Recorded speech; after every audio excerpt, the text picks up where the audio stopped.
بسم اللہ الرحمن الرحیم۔ دوسرا جز محمد الرسول اللہ صلی اللہ علیہ وسلم۔ محمد اللہ کے بندے اور رسول ہے۔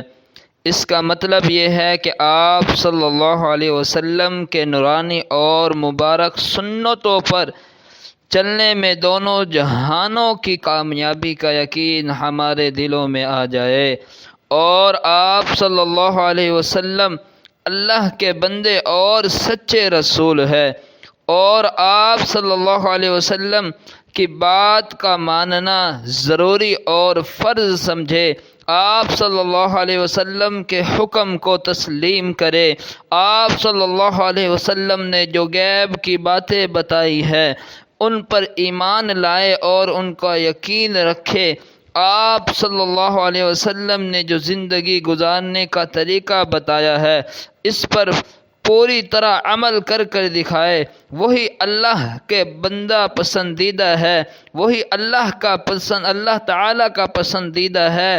اس کے خلاف زندگی گزارنے والا اللہ کا پیارا اور محبوب نہیں ہو سکتا۔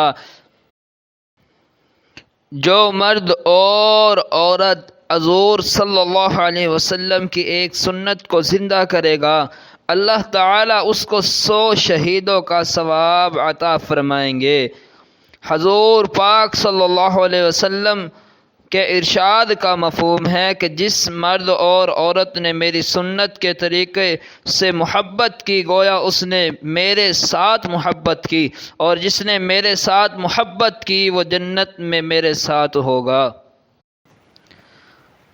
ہم ہر لمحہ اللہ تعالیٰ کے احکامات اور حضور صلی اللہ علیہ وسلم کے طریقوں کے مطابق زندگی گزارنے کی کوشش کریں۔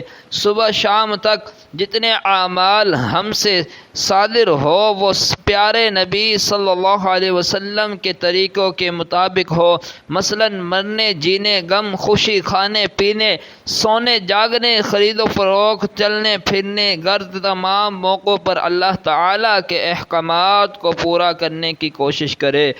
حضور پاک صلی اللہ علیہ وسلم کے ارشاد کا مفہوم ہے، میرے تمام امتی جنت میں داخل ہوں گے سوائے اس شخص کے جس نے میرا انکار کیا۔ صحابہ نے عرض کیا، یا رسول اللہ صلی اللہ علیہ وسلم کون شخص آپ کا انکار کر سکتا ہے؟